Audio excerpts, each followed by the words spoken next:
Nuestra invitada de hoy es una de las intelectuales feministas más relevantes del mundo. Marxista heterodoxa, ha explicado con gran lucidez los límites que el capitalismo impone a la emancipación de las mujeres. En otra vuelta de tuerca, Nancy Fraser.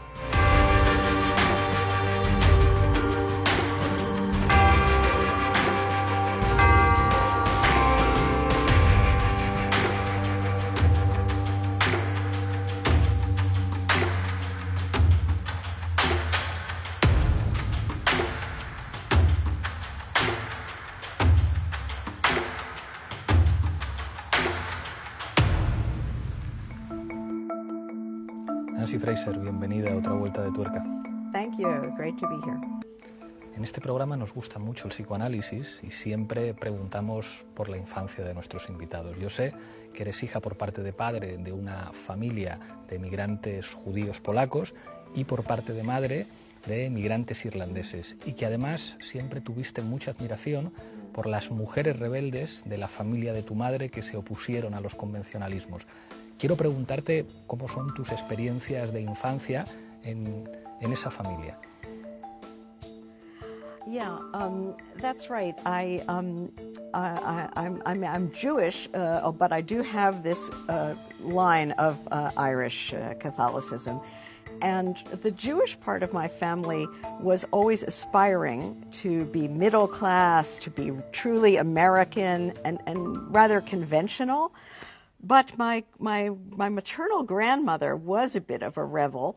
I don't know this for sure, but I believe that she might have herself been an illegitimate child. Wow.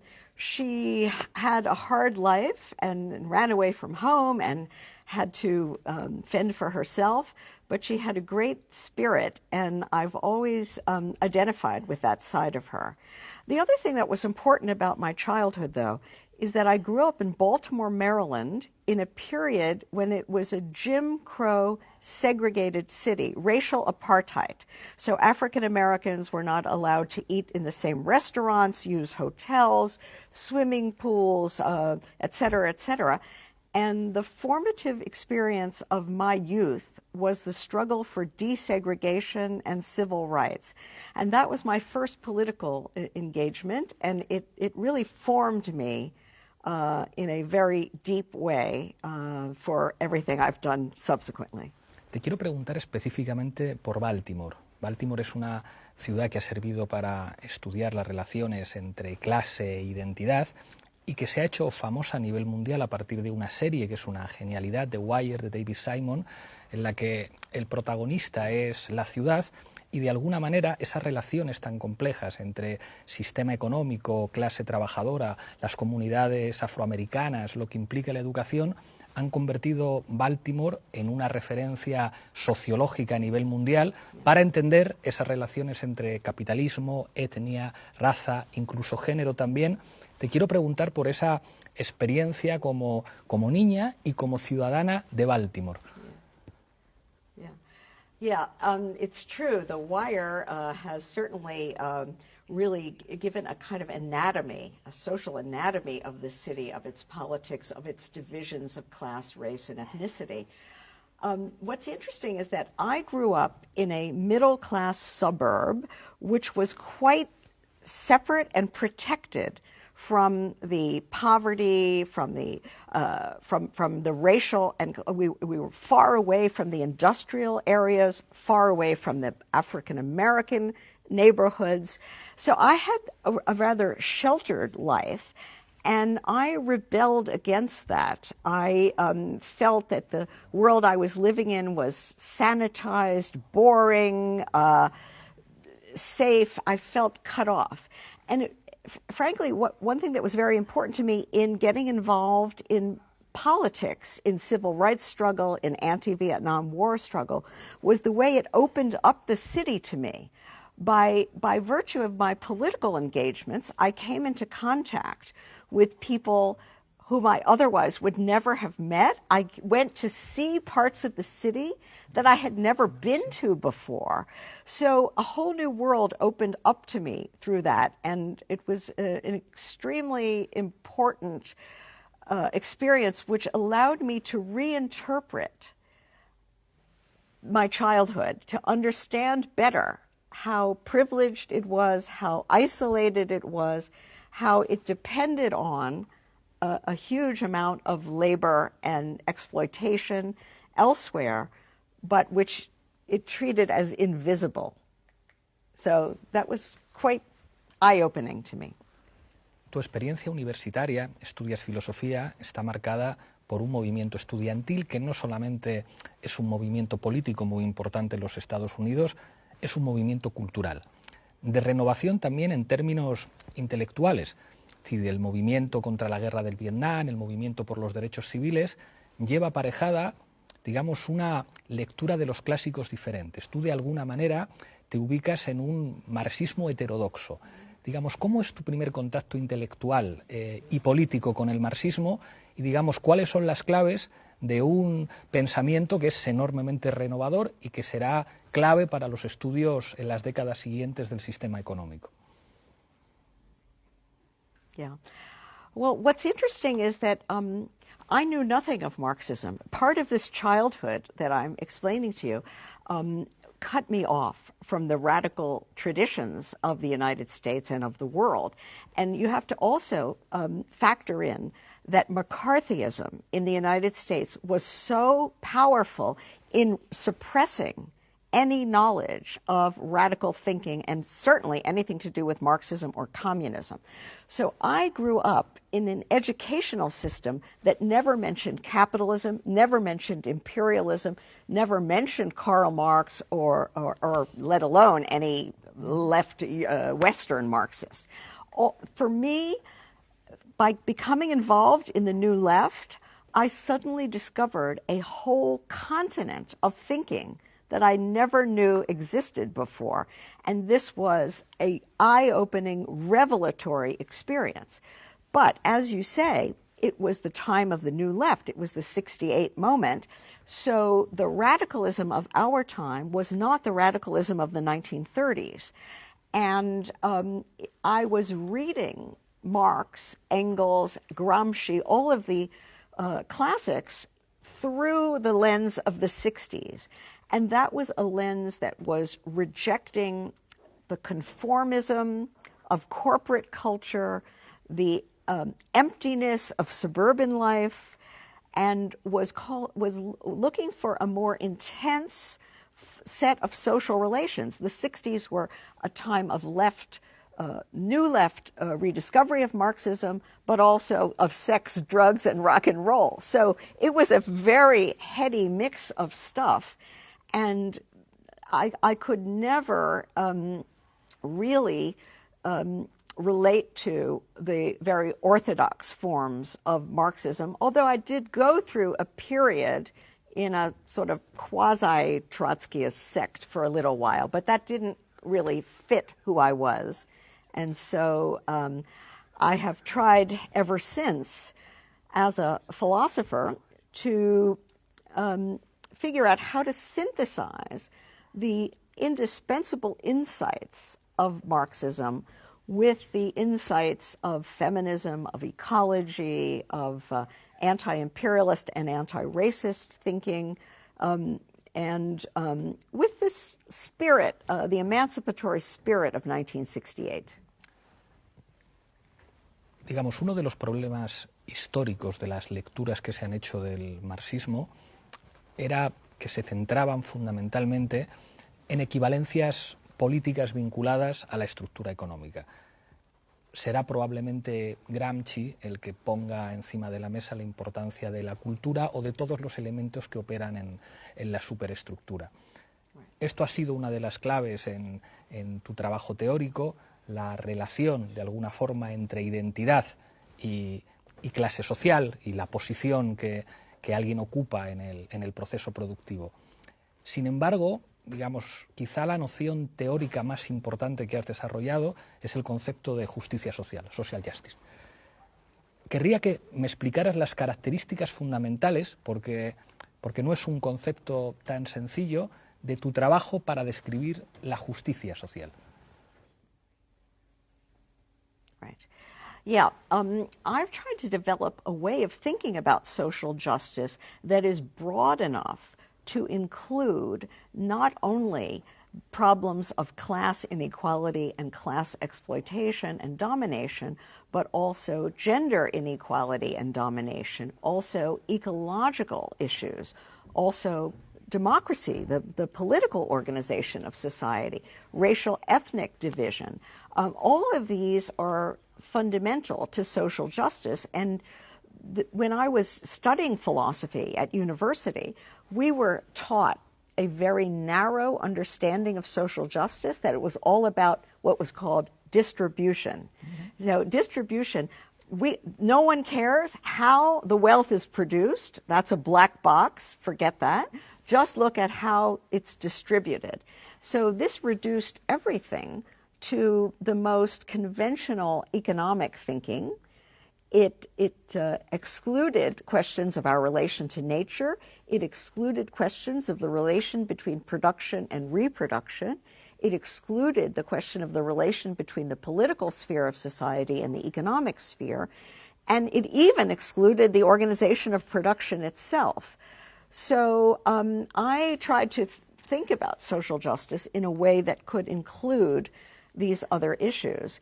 And one key insight that I had was that there was a whole order of recognition in society over and above this question of distribution that needed to be thought about. And what I mean by recognition is the way that status hierarchies are entrenched structurally in capitalist societies.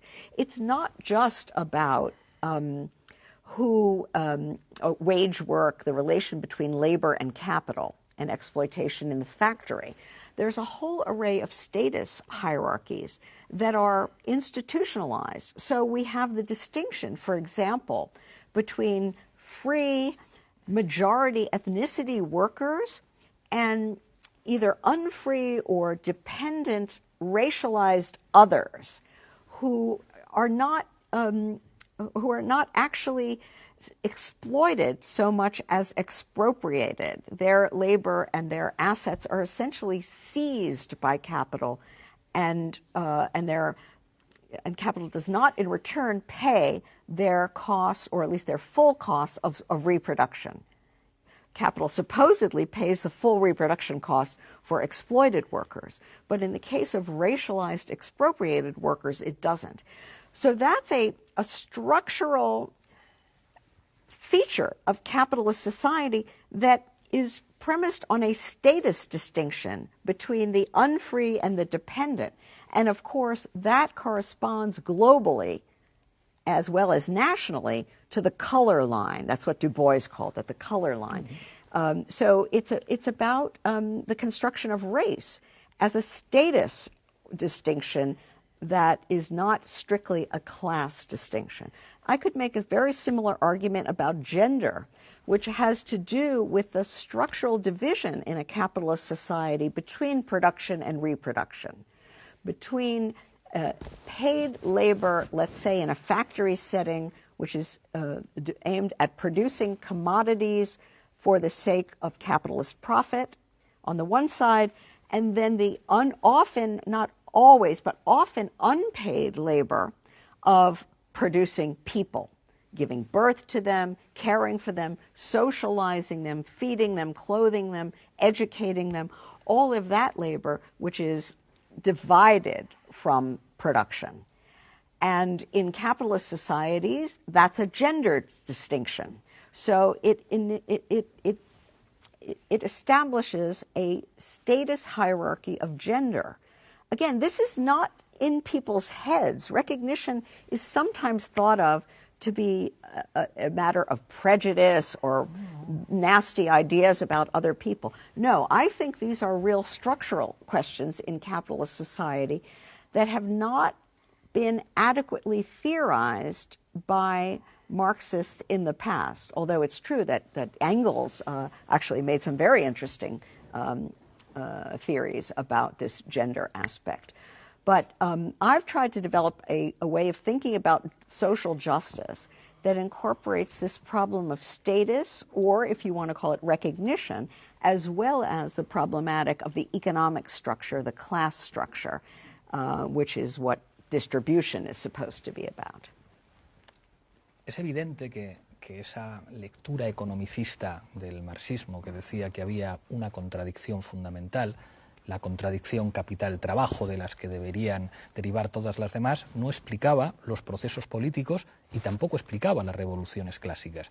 La revolución rusa, la revolución china no se puede explicar entendiéndolas exclusivamente como revoluciones de clase. Mencionabas a Dubois, Frantz Fanon en África explica, digamos, ciertas torpezas del marxismo europeo para explicar cómo los procesos identitarios son absolutamente funcionales a los sistemas de dominación económico. Y el feminismo pone encima de la mesa que las cuestiones identitarias tienen que ver directamente con la manera en la que funciona la reproducción social en un sistema económico concreto. Aquí la pregunta viene respecto a las contradicciones que tú detectas en esa relación entre las diferentes dimensiones en clave contradictoria de la justicia social. Cómo la redistribución puede entrar en contradicción con el reconocimiento. La pregunta no es fácil, pero, digamos, ¿cómo configura esto la política? Si la política, si la subjetivación implica que diferentes demandas se tienen que ordenar para construir el movimiento político, para construir la reivindicación política, digamos, ¿cuál sería en el momento actual en clave emancipatoria la manera en la que esas contradicciones se pueden ordenar, o si por desgracia estamos condenados a que no haya una política emancipatoria que pueda ordenar las diferentes contradicciones? Well, I appreciate the complexity of the question, and we have to, it's difficult, but we have to think at this level of complexity, because if we simply just think everything follows automatically from the economic structure, we won't get anywhere. We won't be able to understand what's happening now, and we won't be able to intervene politically in an effective way in the present conjuncture. So I would say that, first of all, I've been talking, first of all, at the structural level about class, gender, and race ethnicity as structural questions. It's not that class is structural and gender and race are not. They're all structural. But none of them actually tell us how people live these relations. Politics is about how people live the structural relations. It's about the discourses that are available to them through which they interpret their experience. Do they have a language that allows them to think and to say, I am being treated unjustly, I am being exploited, I am being expropriated, I am being sexually harassed or assaulted. In some periods, people have lived these relations without having the language to describe them, without having the ability to say what this is and why it's wrong, and therefore without having the ability to oppose it. Now, what's interesting about our time is that more and more we have available to us language for naming these injustices and for opposing them. And that's obviously a great advance. However, it's also the case that we have forces that try to appropriate our language and use it for different ends. So, for example, we have a lot of white supremacists now who say that they are discriminated against. They use the language of the civil rights movement to claim that they are an oppressed minority. We even have, in some cases, of men who claim to be an oppressed gender because women are getting special treatment and affirmative action, and so on and so forth. So we don't own the language. The language can be used against us and we have to be very smart about how to deal with that. Let me give you one contemporary example. In the US, and I think in many other countries, the ruling hegemonic bloc in the last decades has been what I call progressive neoliberalism. It's an alliance of finance and symbolic capital, Wall Street, Hollywood, Silicon Valley, with the mainstream conventional liberal currents of social movements. Now, those interests in finance and capital have basically hegemonized these liberal movements and taken their language and presented themselves as pro-gay, pro-environmental, pro-woman, et cetera, et cetera. And so the more radical currents of these movements have found themselves dispossessed of their own language. This is a contradictory situation, and it creates a problem for how to intervene in such a way as to break this progressive neoliberal alliance, claim our issues and our language back to make a new, more radical political intervention. Los posobreristas, Tony Negri y sus chicos, decían que el neoliberalismo había sido capaz de construir una contrarrevolución cultural poniendo todos los valores del 68, todos los valores de la revolución del 68, a trabajar en favor del neoliberalismo. Te he leído algo muy provocador a propósito de la segunda ola del feminismo.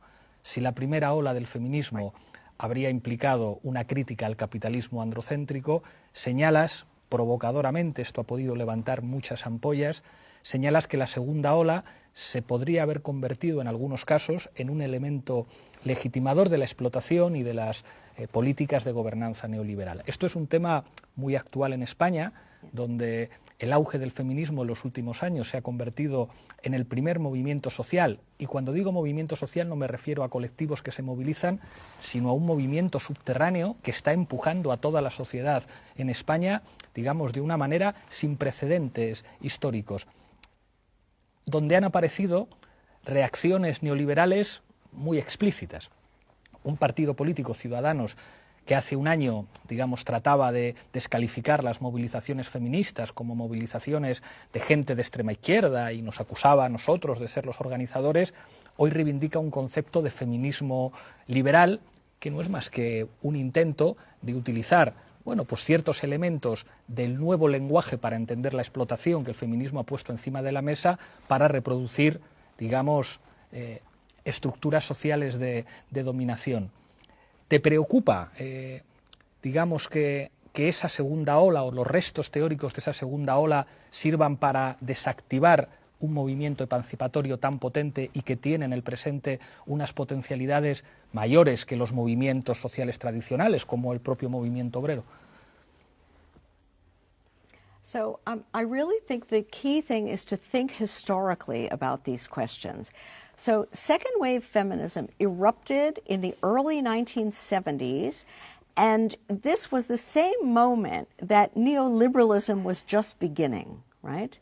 Now, it was a moment in which the previous form of capitalism, social democracy, was entering a crisis.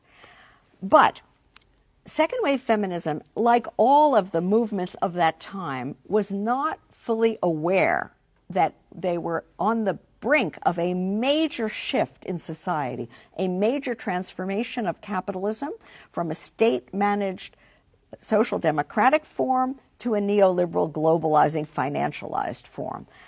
We, and I'll include myself, were still thinking that social democracy was more or less secure and that what we had to do was go further.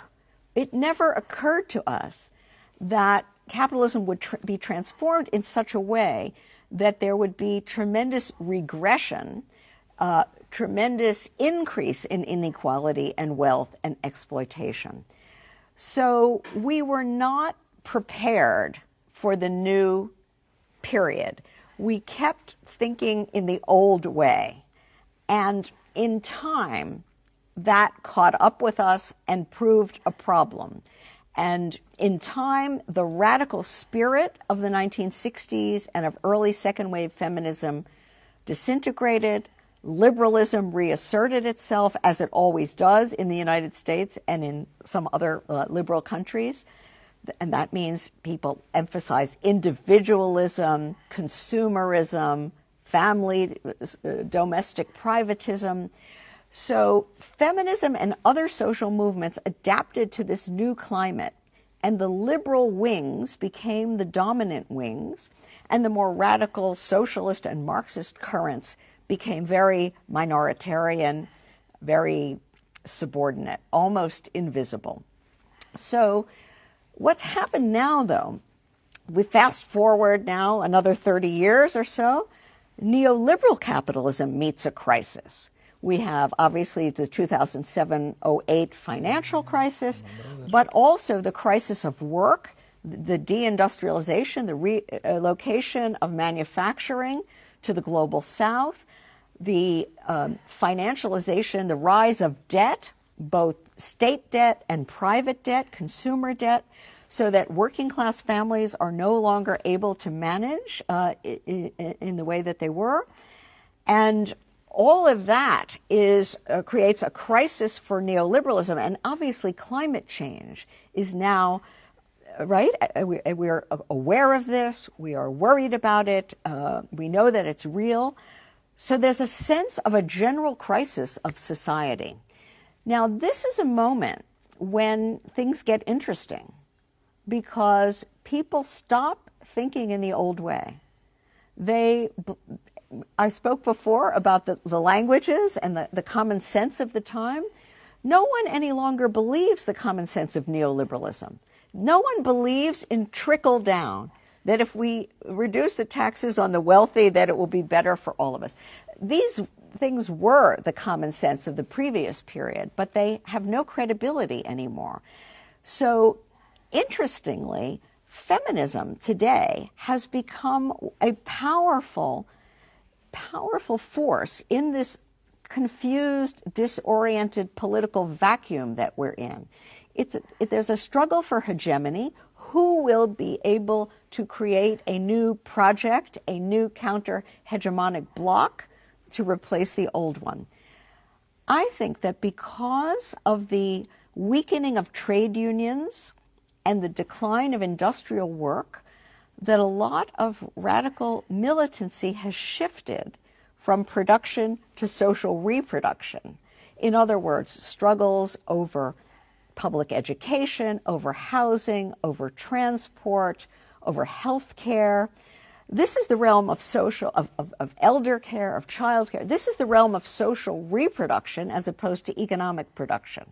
In the 1930s, the center of radicalism in that crisis was industry, right? It was the struggle to form trade unions, to win labor rights, to stabilize industrial work. Today, the center of struggle is this social reproduction sphere, the areas that social democracy claimed to take responsibility for, but from which it's been forced to withdraw.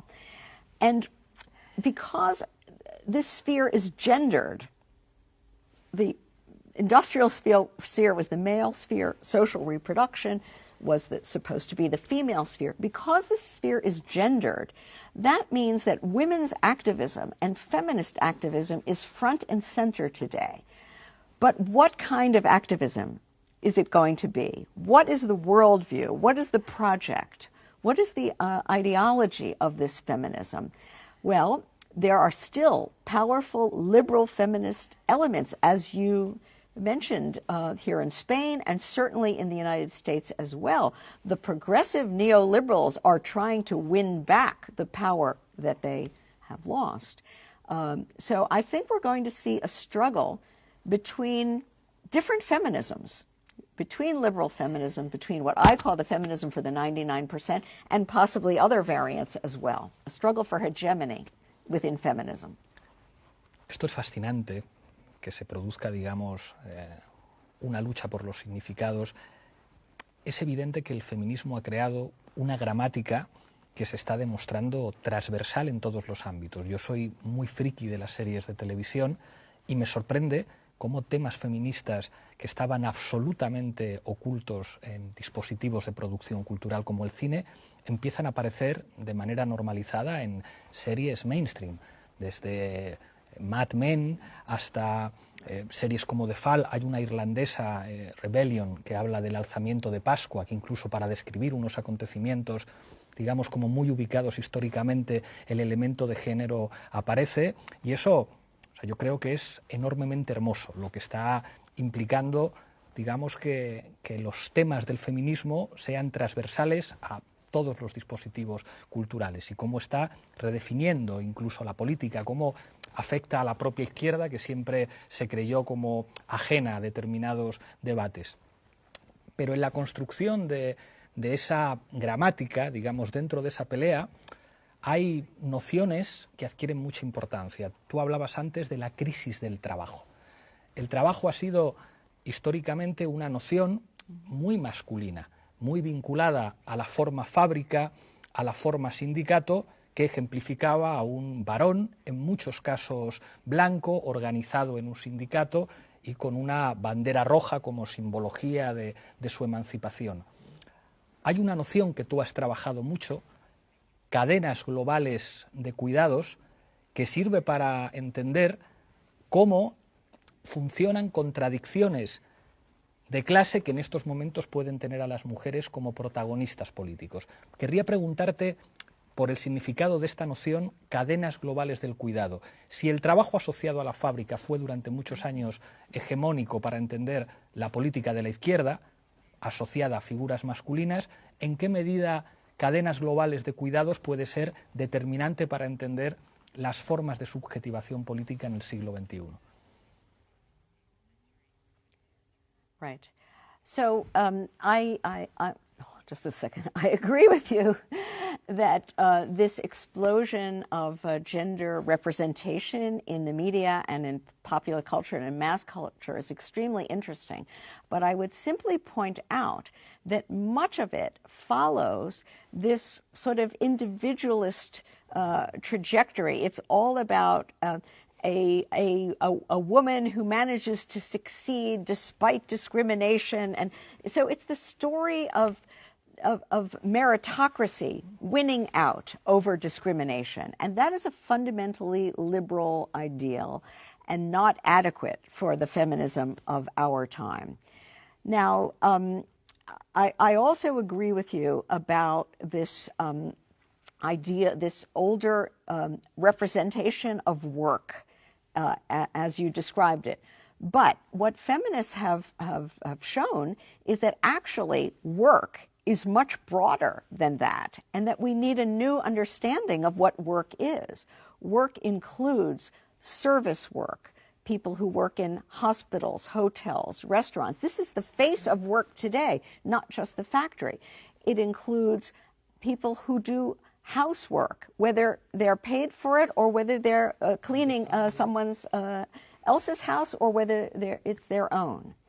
Now, about the global care chains, what I would say is that here you see the real nub of the contradiction of this problem of progressive neoliberalism. Progressive neoliberalism and the feminism that has been part of it is the feminism of the professional managerial class. Exactly those women represented in the TV series, those who are trying to climb the corporate ladder and win success. Now, they are able to do that to the extent that they are because they are relying on low-wage, often migrant and racialized women to do their care work, to take care of their children, to clean their homes, to organize all of the sort of social reproductive labor that those women would otherwise have had to do.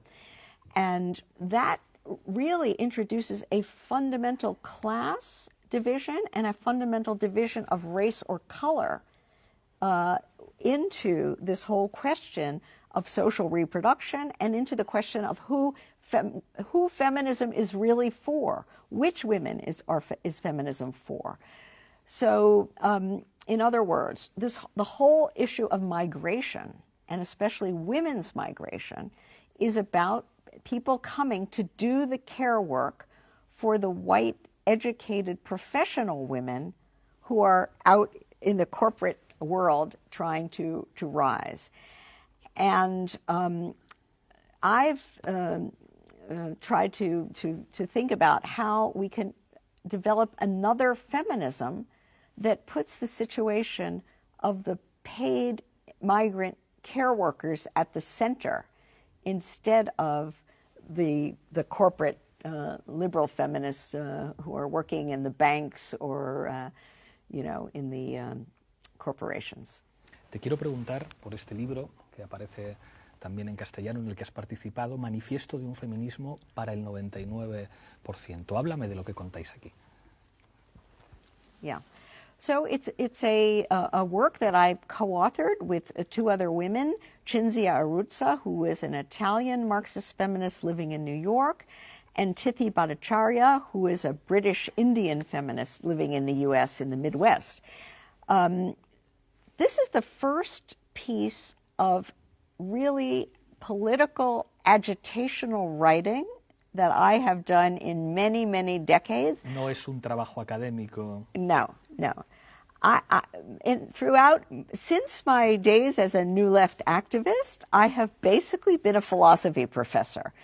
But there's something about living in this moment where I felt it's absolutely essential to do something else in addition to my philosophical work. The three of us had, each in her own way, been working on issues to do with Marxist or socialist feminism, issues of gender, class, race. But we decided to join forces and try to write this piece of agitational literature. It really is a manifesto. It's inspired, perhaps, by the Communist Manifesto, although that's such a work of genius we couldn't possibly hope to equal. But it's organized in the form of 11 theses, and the aim is to try to describe the crisis situation of the present, the way that issues of gender are situated in this conjuncture, to try to describe how liberal feminism colonized all of feminism and gave it a bad name by associating it with neoliberalism, how the hegemony of liberal feminism is collapsing, and how the emergence of the new March 8th movements and the international women's strike movements are emerging and have the chance to offer a new kind of feminism, and also not just feminism as a separatist movement, but feminism as part of a broader coalition of anti-capitalist forces and movements and political parties that could offer a new project at the moment of neoliberal crisis when the whole world wants something different. So we are trying to articulate how to think about this moment, how to think about the real sources of gender asymmetry, which have to do with the structural organization of capitalism, its division between production and reproduction as a gendered division, how to avoid the trap of assuming that we have only two options, either a horrible right-wing xenophobic populism or close ranks with the liberals, go back to progressive neoliberalism. Those are the two options that we are presented with, and we are saying no. We decline both of those options.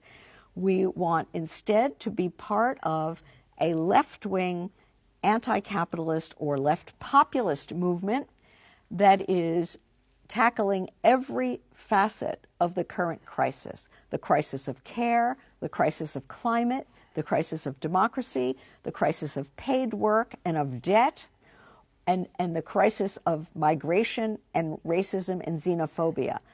An alternative for our time has to be able to encompass all of this, has to understand the structural bases of these issues in the organization of capitalism, has to understand the forms of political projects that have created these problems and that are trying still to manage the crisis. And we have to develop an alternative. That's what the feminism for the 99% is. Aquí está señalando probablemente la gran dificultad de la política en estos momentos, y lo expresabas muy bien. La crisis del neoliberalismo no tiene necesariamente traducciones políticas emancipatorias. El populismo reaccionario que describías es probablemente una de las consecuencias de la crisis de hegemonía de las formas de gobernanza neoliberal. Y señalabas esa trampa de la política de verse como dos opciones, o digamos el liberalismo, entendiendo lo que se entiende en los Estados Unidos o en las culturas anglosajonas por la palabra liberal, cierto liberalismo progre, frente al reaccionarismo del populismo blanco. Yo tengo la sensación de que las elecciones en Estados Unidos enfrentando a Donald Trump y a Hillary Clinton tenían algo de esa trampa de la política, de estas son las opciones. Pero claro, aquí entramos en la crítica fundamental a la izquierda. ¿Qué tendría que hacer la izquierda política y la izquierda social para navegar las contradicciones de un momento político en los que, bueno, se está viendo que esas dificultades son enormes para construir una propuesta que sea capaz de surfear esas dos tendencias que encierran el campo de lo políticamente posible? Well, I think we have to really reimagine the whole structure of society. Because it's a moment of acute crisis, it's a moment where we should think big. We can't any longer look for small piecemeal reforms. We have to think about big structural changes. And I believe that neoliberalism at the moment is in such trouble that there will be a big structural change. The question is which change and who will be which forces will succeed in making the change they want, and in whose interest will this change be made. So for me, the starting point is to take what I call an enlarged view of what capitalism is. Capitalism is not just an economic system. It's a whole social order, comparable, say, to feudalism. We need to look not only at the structure of the official economy, but also of the other aspects of social life that support the economy. The organization of our relation to nature, the organization of social reproduction, the organization of political life. These are all conditions for the possibility of a capitalist economy. And I think we imagined socialism too narrowly in the past. We thought that socialism was simply changing the ownership of the means of production and the organization of paid work, whereas in fact, what we really need is an expanded view of what socialism is. We need to think about how to change the relation of production and reproduction, of politics and the economy, of culture and nature. And standard communist approaches were completely problematic. They thought you could simply liquidate the distinction between the political and the economic. That was a disaster. They didn't have an ecological consciousness. That was a disaster. And they didn't really solve the relation of production and reproduction, although I think they did somewhat better than capitalist societies did with respect to that. So we have a huge amount of work to do. Now, I'm assuming that some form of socialism, a feminist, ecological, anti-racist socialism, is the end goal. You might not agree, others might not agree. We don't have to worry about that right now. I think of left-wing populism as a kind of transitional strategy that might lead to this form of democratic, feminist, ecological, anti-racist socialism. But who knows if that's where we end up or not. What we need to do now is identify the key structural problems and figure out how to solve this crisis by changing those structures. Whether we end up with something that would be called socialism or a new form of capitalism a better form of maybe there can be such a thing. I don't know. I sort of think that right now, that climate change is such a pressing issue that I'm skeptical that there actually could be a form of capitalism that could change the whole energy basis of the economy, that could simply quickly defossilize. And that's what we have to do if we're going to survive. So I think there are reasons to be skeptical about the future of capitalism, but my official position is agnostic.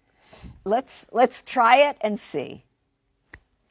Esto es muy interesante. Creo que era Slavoj Žižek el que hacía uno de sus chistes habituales diciendo: hemos visto en muchas películas el fin de la humanidad, pero prácticamente no hemos visto en ninguna el fin del capitalismo o la superación del capitalismo por otro sistema económico, por un sistema poscapitalista. Estamos llegando al final. Nos queda, en primer lugar, la rueda de reconocimiento. Yo te voy a presentar una serie de caras, de figuras, y quiero pedirte que los describas en 2 o como mucho en 3 frases. Empiezo con Karl Marx. A genius. Right now I'm teaching a seminar on the Grundrisse, and it's revelatory. But he had some blind spots, and we can't reject his insights, but we need to resituate them in a broader framework. Mary Wollstonecraft. Another kind of genius, a rebel, a brilliant woman. And what I really appreciate about her is that she was taking on the most advanced emancipatory thinking of her time. Rousseau, the French Revolution, Jacobinism. And that's what feminists have to do today. We have to take on the most advanced, enlightened thinking of our time and show its gender blind spots. Michel Foucault.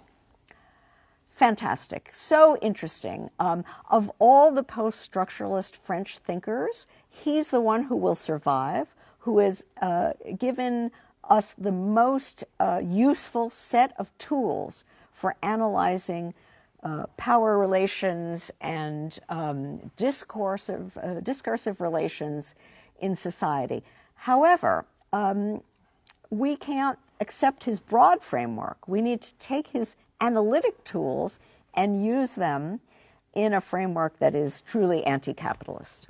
Jürgen Habermas. Someone I have had close relationships with and have learned a lot from, and I remain a huge fan of his early work on the public sphere, on legitimation crisis, which is an underappreciated and very relevant work for our time. It's about the crisis of social democracy. If we could do for the crisis of neoliberalism what he did for the crisis of social democracy, that would really be important. However, Habermas somehow led critical theory on a path later that brought it too close to liberalism and lost the radical edge. Judith Butler. She's a friend and someone I admire very much, a truly brilliant philosopher. If I could say something critical, I would say that Judith... Difícil de leer. What? Difícil de leer. Well, no. Actually, I think her writing has become much simpler and more clear. As this happens, young people start out trying to prove how smart they are, and they make things very complicated. And then as they grow more confident, they learn to write and speak more simply. And I think that's the case with her. But no, I would say that Judith has very great and appropriate ambitions to deal with very difficult problems. But I think her conceptual framework is not adequate to the problems she likes to deal with because it is too Foucauldian or psychoanalytic. Those currents are important and useful, Foucault and psychoanalysis. But you still need a structural, let's say, Marxist, feminist, ecological paradigm to situate them in. Nos queda ya solo el cuestionario. ¿Quién ha podido ser una maestra o un maestro para ti? I've had several, not really one person.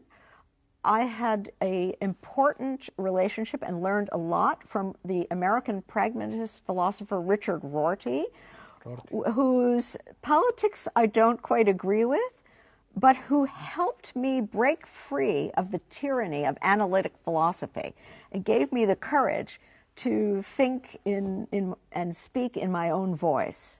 So he remains important to me. And I learned from him the importance of getting away from metaphysical foundations and to think in a historical way, like a good left Hegelian. Habermas was an important dialogue partner, and Foucault was also. I guess those three are my most important living. They were then living. Two of them now are dead. Yeah. Un referente político para ti. Well, the New Left, the feminist movement, and most recently, Bernie Sanders. I think what Bernie Sanders did in 2016 was a little miracle, and he has shifted the entire Democratic Party well to the left in the United States. In the United States, we have a two-party system and an electoral system that makes it very difficult for third, fourth, fifth parties to get off the ground. So in most cases, the struggle for the left is a struggle within the Democratic Party, and the Sanders wing of the party is extremely interesting, and it attracts all kinds of young people who are interested in radicalism. I would say more than any other single figure in the United States, he has made an enormous difference. He's not perfect. His thinking is a little anachronistic. When you ask him what democratic socialism means, he says Denmark, which is not a good answer. But still, I mean, he's changed the discourse. It's been quite remarkable. What book would you recommend to read to everyone? My goodness. Well, if I could, if I could say of course. Feminism for the 99%, or again, another self-serving book. I have a new book which is also now in Spanish called Capitalism, A Conversation in Critical Theory with Rahel Yegi, that tries in a more philosophical and theoretical way to explain this broader view of capitalism that I've been describing to you. But my goodness, there are so many really important things to read. I would definitely encourage people to read Butler, to read Chantal Mouffe, to read, there's great work in eco-Marxism. This is one of the most exciting new areas. I would recommend people read Jason Moore, Capitalism in the Web of Life, and Andreas Malm, Fossil Capital. That is a brilliant book. These are really great new contributions. Please recommend a movie, a very special movie for you. Ooh.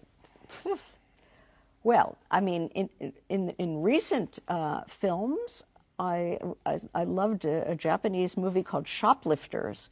Is that playing here? It's about a collection of people that organize themselves as a family, although they're not biologically related, but they live off of petty crime in Tokyo, and the difficulties of life cause them to treat one another badly when things get tough. So it's an interesting picture of Japanese society, of class, of criminality, of what a family is, and of the contradictions, of the difficulties of having a good family life in a present society. I would like to know a special song for you. A Song you like to listen, a song you like to listen in order to remember something very special. Yeah.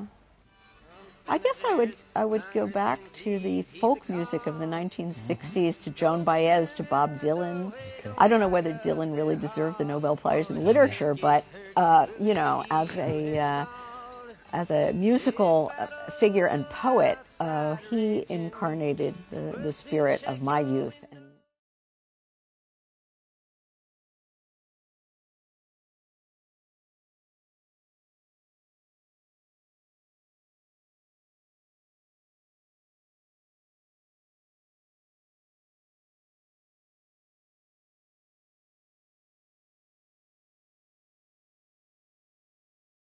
The 99%, may it grow and prosper, not as a separatist movement, but as part of the broader struggle of the left to find a way out of this terrible mess we're living in.